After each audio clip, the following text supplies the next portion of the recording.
You'll be shocked to learn the truth about Jesus' real face and skin color. Was Jesus really how we picture him today? A letter that Pontius Pilate wrote to the Roman Emperor Tiberius describes what Jesus looked like, things the Gospels don't mention. In this letter, Pilate also talks about Jesus' miracles, his trial, crucifixion, and even his resurrection. So what does this letter actually say? What did Pilate tell the emperor about the Son of God rising from the dead and how he looked? Pilate starts his letter to Tiberius saying, "Greetings, Majesty. The events in my province are so incredible that I must tell you everything. I believe these events could change the future of our empire. It feels like the gods have turned their backs on us. Ever since I replaced Valus as governor of Judea, my life has been full of troubles and worries. In Jerusalem, I took over the praetorium and arranged a big banquet. I invited a tetrarch from Galilee, the high priest, and his officials. But when the time came, no one showed up. I took this as an insult to my authority and to Rome. A few days later, the high priest visited me. He looked serious but fake. He claimed his religion didn't allow him to eat with Romans. His face showed he was lying, but I accepted his excuse. It was clear he and his people were against Rome. I warned that the Romans should watch the high priests here. They betray even their own families for power and money.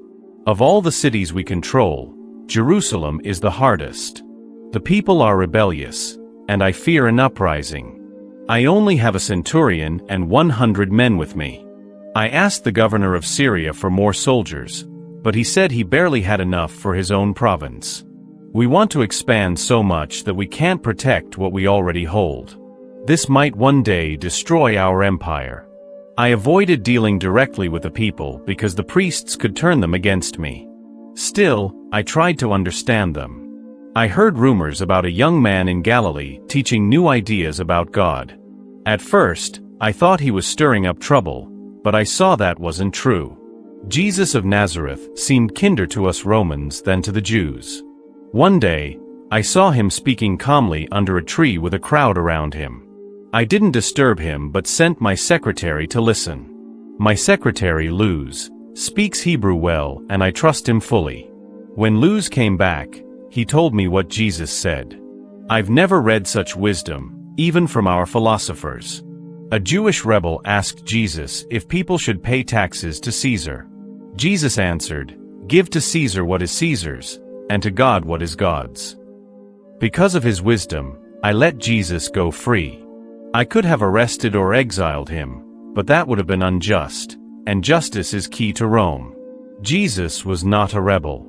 I even protected him without him knowing.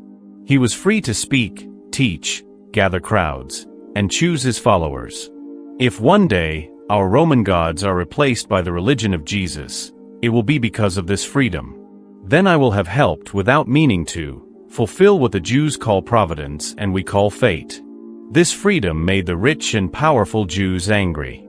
Jesus spoke harshly to them.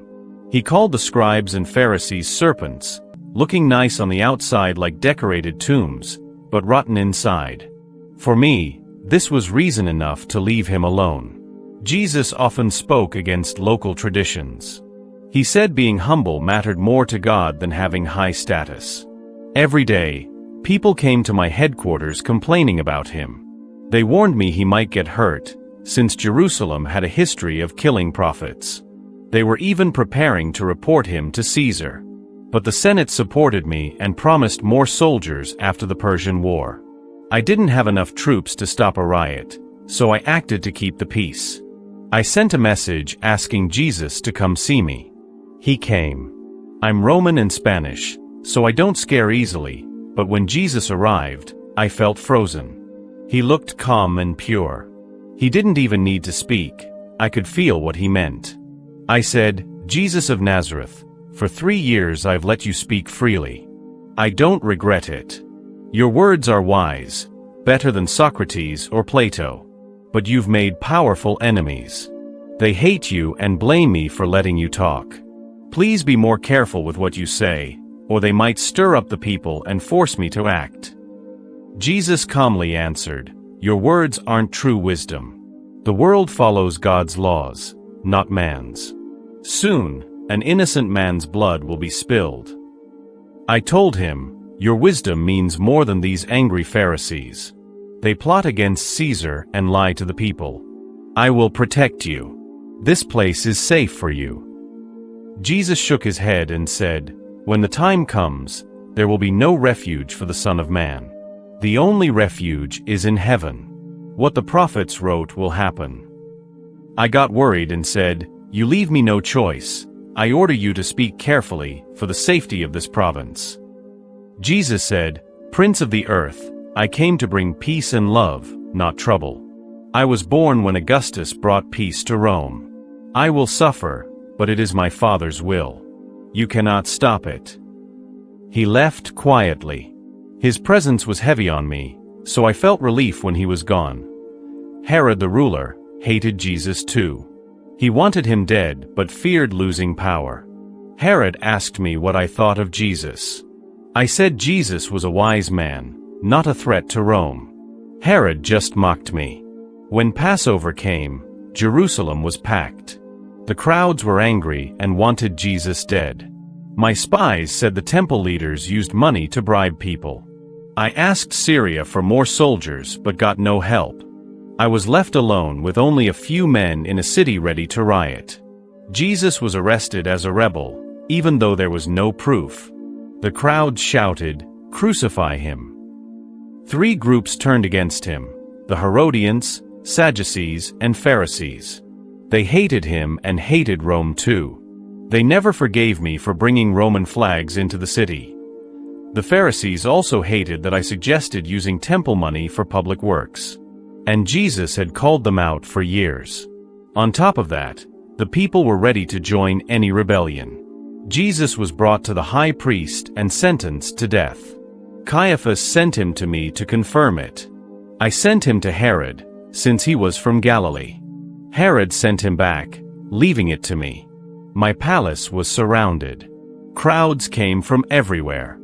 A prophet fell at my feet, crying, warning me not to touch Jesus. He said he'd seen visions of Jesus walking on water and calming storms. He told me to listen to my wife's dreams and fear the Senate's anger if I did wrong. When they brought Jesus back, I asked the crowd what crime he did. They said he claimed to be the Son of God and King of the Jews. I said Rome didn't kill people for that. But they kept shouting, "Crucify him." I tried to help him. I offered to release him instead of another prisoner, as was custom. They refused. I reminded them their own law required a delay, witnesses, and other steps before death. They ignored me. I had Jesus whipped, hoping that would satisfy them, but it made things worse. I washed my hands in front of everyone, saying he was innocent. But it didn't matter. The mob wanted blood. I had seen riots before, but nothing like this. The crowd was wild, roaring like a storm. The day grew dark like winter. It reminded me of when Julius Caesar was killed, also on the Ides of March. I watched, alone and powerless, as they led the innocent Jesus away to die. Jerusalem emptied into darkness, and I felt the weight of what was about to happen. What I saw felt more like the work of the gods than of men. Cries of pain came from Golgotha, carried by the wind like a warning. Dark clouds covered the temple and the whole city. Some say the patriarch Dionysus cried out, "Either the Creator is suffering or the universe is falling apart." As all this happened, a huge earthquake hit Lower Egypt. Many people panicked. Bazar, a wise Jew from Antioch and a friend of Jesus, was found dead afterward. No one knows if it was from shock or grief. At night, I put on my cloak and went to Golgotha. Jesus had already died, and the people were leaving quietly, feeling sorry for what they had seen. My Roman guards looked shaken. The standard-bearer had covered the eagle as a sign of mourning. Some Jewish soldiers whispered about miracles. People kept turning to look at Calvary, as if waiting for a sign. Back at the palace, I saw an old man kneeling in prayer, crying with Roman soldiers. He fell at my feet, sobbing. Seeing him cry broke my heart. We wept together. Those who betrayed Jesus had disappeared like cowards. Some washed their mouths with vinegar, recalling Jesus' words about the resurrection. When I could finally speak, I asked the old man who he was. He said, "I am Joseph of Arimathea. I asked permission to bury Jesus." I agreed and told my men to guard the body. A few days later, the tomb was found empty.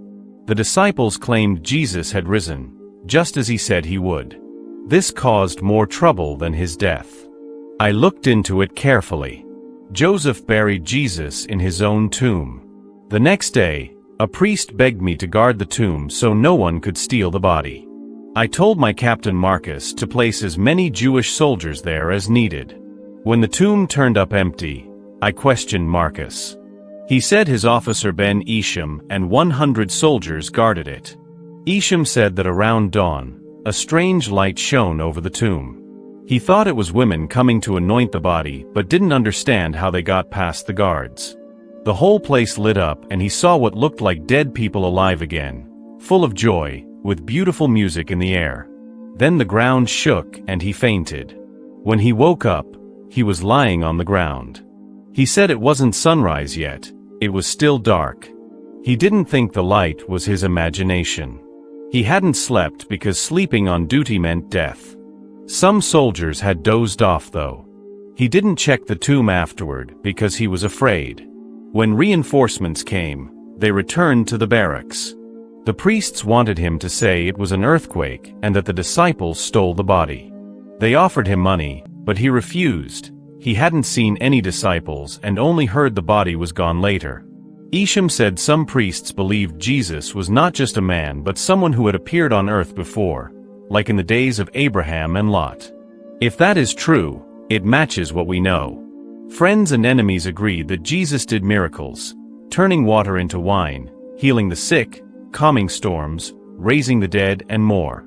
He wasn't accused of normal crimes. Many saw these deeds. As someone said at the cross, truly, this was the Son of God. Pontius Pilate said Jesus looked different from other men. He was calm and peaceful, with kind eyes that seemed to see people's hearts. He had long, soft, slightly wavy light brown hair, almost blonde. His eyes were deep and kind, said to look light brown or blue. His skin was fair, his beard well kept, and his clothes were simple but always clean. He wore no jewelry, showing his humility. This is the honest account I can give you. I have shared all I know so you can judge my actions fairly.